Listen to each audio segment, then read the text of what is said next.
Hi guys, it's me, Kerri. I hope you're all doing really well right now because things are quite crazy. I've been meaning to record this video for a couple of weeks now and trying to find the time and to make the time to do this. So here we are finally. Hello. Welcome to my first ever voiceover career journey update. I've been getting a few questions about how I find jobs in voiceover, what I've been doing so far in voiceover and all that kind of stuff. So hopefully I can give you guys a bit of an update and cover some of those questions here. I've been doing voiceover a little bit more professionally, and I say that because I know that I'm a lot more inexperienced than a lot of other voiceover artists out there, but I have decent gear. I have an isolated space with my custom made booth that I'll put a link in the description below of my booth tour. I might have to do a bit of an updated one because I have a new stream set up and moved my room around a little bit. So keep an eye out for that. I'll make a video about that soon. But because I have a little bit more of a professional environment to record my voiceover in, I consider myself to be a little bit more towards the professional end of the scale as of around December 2019, January 2020, which was about 4 months ago because we are now April 23rd. So in the past month or so, or past couple of months, I released a couple of videos working with people doing some machinima projects, some voiceover projects for YouTube. I played Meredith in Red Ridge Red. If you guys have seen that, I'll put links to all of this stuff down below as well. I did 2 videos as Supergirl, which was really fun. There's another one coming out for Jumanji, which is a stop motion Lego type vibe. It's kind of an abridged version of Jumanji Welcome to the Jungle, which is really fun. I also did a bunch of extra work in a few audio drama podcasts, some Warhammer stuff that's coming out, which was really fun, and I can't wait for you guys to see the behind the scenes for that stuff. There's also some behind the scenes for Red Ridge Red, and I have a whole bunch more behind the scenes stuff to edit as these projects start coming out. So subscribe to this channel if you want to see that stuff too, because I decided that I'm not going to make that stuff exclusive to Patreon. Although if you do decide to pledge to my Patreon, you can get early access to all of that content, but everything will be coming out here as well and on my gaming channel. So if you want to see that, definitely subscribe and like this video because there will be a lot more of it. I also did an extra line for a podcast series called The Witch of Rockwood Cove, and it was really funny because I asked you guys on Twitter if anyone could recognize the part that I played in the episode, and absolutely no one got it. So for the first time ever, this is the portion that I played in The Witch of Rockwood Cove. Are you ready? Are you ready? You gotta listen carefully to catch it. Oh, Mrs. Gray, how are you? Fine, Minister, and you? I was so excited to hear that. Oh my God. I also had my first ever paid gig. I've been cast for some projects that will be or should be paid with Kickstarter backing and things like that. But this was the first time that your girl had an invoice that was paid from someone for voiceover work. And I was so happy about it that I made a TikTok. So if you guys wanted to see that too, that is also in the description. And the person who hired me for that was also super generous by recommending me to another project that needed someone to voice the same character on a different project. So that's really cool. Can't wait to show you that too. Also, just today, I had my first ever casting meeting with a director to talk about character stuff. And I think that that's a really cool milestone as well because it's not often when you're working remotely that you have those really intimate conversations and face-to-face time with the director, with a producer, with other cast members to talk about this stuff. So this project in particular, I'm super excited for because there is going to be a lot of FaceTime and a lot of interaction and collaboration, which it kind of makes me nervous and excited at the same time. As I mentioned, I have a new recording space. We have this cool new camera so I can update you guys more on things. I've moved the booth around and it's connected to my other PC that I can use to record everything on. So things are trucking along now. Finally, all of the technical issues are under control, everything is working. Blessed be, touch wood everywhere, that hopefully everything continues as it should. Another update that I have is kind of a little bit more mundane and nerdy for most people, but I created a new workflow for myself when recording and submitting voiceover projects because I wanted to know around about how long I should be budgeting time per project depending on the number of words in the script. As someone who's newer to this, I don't know what my capabilities are. I don't know how quickly I can record and how quickly I can edit. Most voiceover artists, I believe, will just submit raw audio, but I can't stand sitting through audio that might have some accidental clicks and pops sometimes, or if I need to do multiple takes, I might do more than I need to submit and then have to go back through and cut some of that out. I'm happy to share the template with you guys if you want to use it for yourselves. I'll have a link in the description where you can check it out, and you can use it for any kind of work. It doesn't just have to be voiceover, but it's basically for if you want to get an average of the amount of time a particular type of project will take you. That's why I created this for myself. I basically just take a stopwatch and measure the amount of time that it takes me to edit and submit a project. For how long it takes you to actually record the project, you have that because you already know what the timestamp is in the file. I put all those times into Google Sheets. It calculates the total amount of time for that project. Then I also input the number of words in the script, just dump the script into a Word document basically and just see how many words it is. And then I use Google Sheets to calculate the words per minute that it took to both record and edit that amount of words of the script. Now, the cool part about it is the main reason why I'm doing this is because I take the average, which updates consistently for the entire spreadsheet. Every time I add new data, I get a new average for how many words per minute an average session would take me. And then from that, I can take, say someone wants to hire me to do an audiobook that's 10,000 words.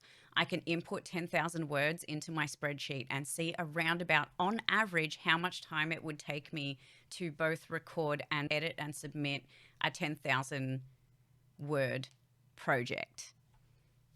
Time budgeting. Because it's important, because time is money. And so you need to know how much to charge people for the amount of time it takes you, in addition to the types of tools you have, the types of technology you're using, what your experience level is, what the actual average rate for voiceover in that field is. Thanks, Amy. You're the best.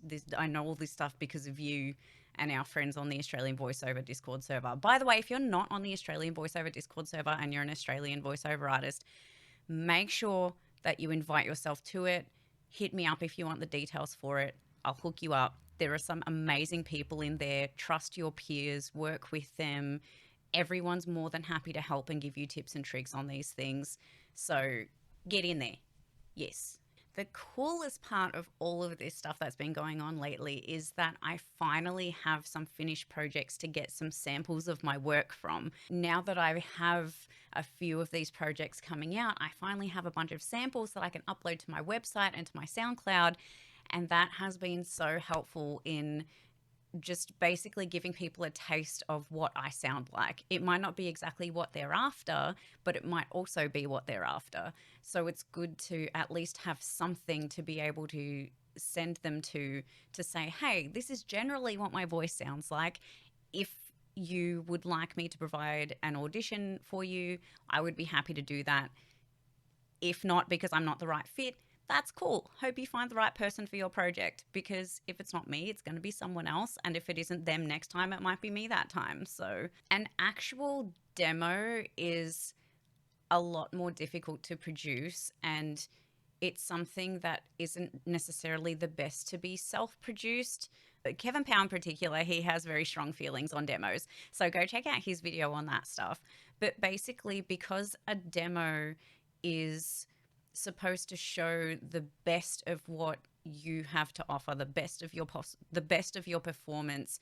It's supposed to be produced and directed by people who are experts in that industry, who know everything about it, and who know what people are going to be looking for that.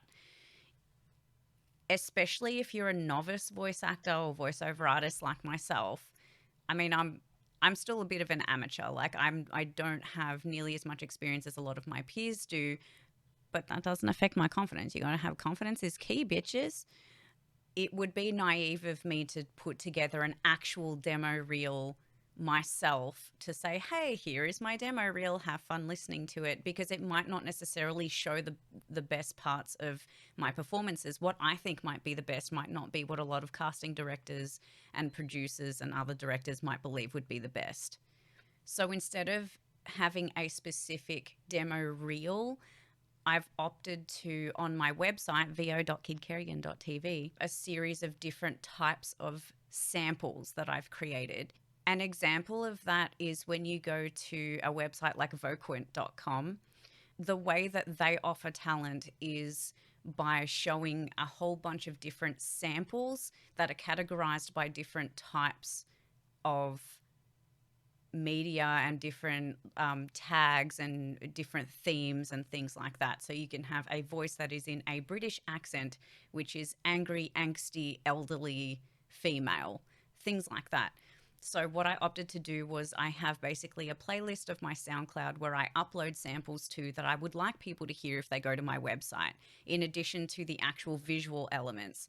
So the visual elements are mostly going to be voice acting stuff, things that are visually enticing, visually pleasing, like the Red Ridge Red. That's an awesome example of something that I love having on there and that I'm really proud of. But then in my playlist, I will have things like voiceover samples for particular projects that I've done, preferably ones that I've actually booked and not auditions. Basically, if you didn't get the audition, maybe it's not good enough to include as a sample.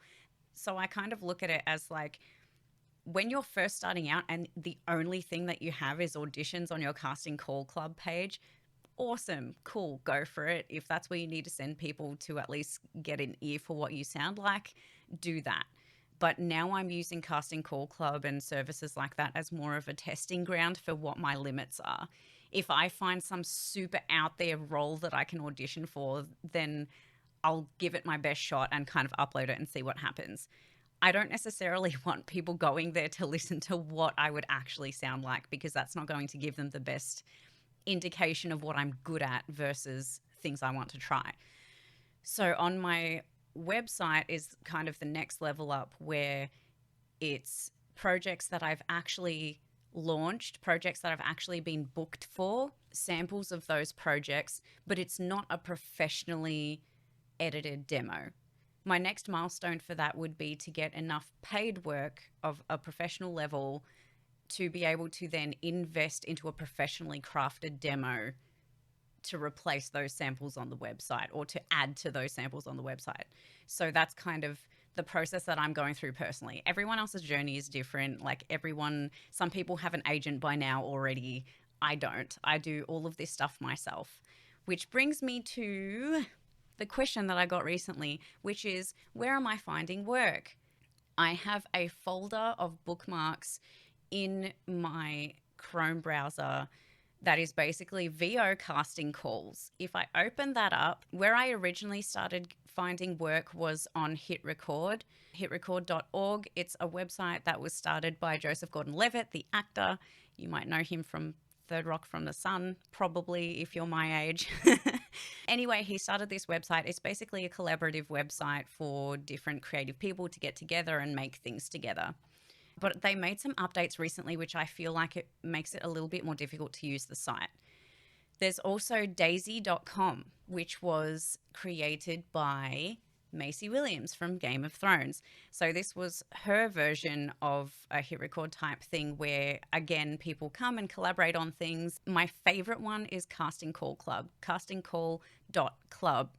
That one actually has listings of people looking for voice actors.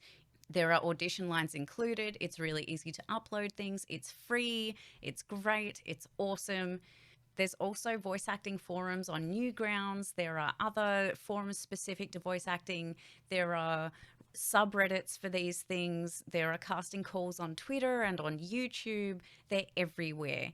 use your brain on how to use the internet and get in there and do the things. There are also a whole bunch of Discord servers as well. If you want more in-depth knowledge on how to navigate all these things, I would recommend looking for any workshop that Amy Smith is running. She's probably the most helpful and knowledgeable points of contact. She introduced me to a lot of this stuff as well, and she runs workshops on specifically how to find work this way. So practice your networking, use Google, learn the types of keywords people are using to find actors and for casting calls and things like that. Ask questions, get to know people, have genuine interest in other people's projects. Those are just a couple of things that I try to keep in mind. I know that potentially some of my projects might not look the most exciting to a lot of people, but I wouldn't do a project if it didn't excite me. There's no point working on projects you don't enjoy. The same as there's no point doing things in life you don't enjoy unless it's absolutely necessary, which is why I started doing this in the first place. I enjoy it, and so I might as well take you guys along on the journey with me and give you updates sometimes on what's going on. So hopefully I can do this at least once a month. I was hoping to do weekly updates, but things got a little crazy. Anyway, this is a really long kind of ranty video, so I hope it was useful for you guys. If it was, let me know in the comments that it was. If you have any more questions, hit me up in the comments and let me know, or on Twitter or Instagram or wherever it is that you find me. I'll be happy to have a chitty chat with you about it. And thanks for watching and listening and being here. Thank you. Also, shout out to this month's patrons. Thank you so much for supporting me over there. I really appreciate it. I recently made some big changes to the Patreon tiers and how much they cost. Most of them are a lot cheaper. And I think that had essentially cancelled everyone's membership. So thank you everyone who resubscribed on there, who signed up again, because it means a lot that you would support me not only the first time, but then also come back and resubscribe after I annihilated everything. So thank you so much. If you didn't know, you can also support me on Patreon at patreon.com/kidkerrigan. You can get early access to all of this content, as I mentioned. There's also bonus content. There are updates on everything that I'm doing. Every time a new project that I'm working on comes out or a new YouTube video comes out, I'll post it to Patreon because it's the only place that actually updates you on everything. And if I ever get to play the piano again, you might even get to see that, because that's not going anywhere except Patreon. Thanks for watching. Go get 'em, kiddo. I'll see y'all in the next video.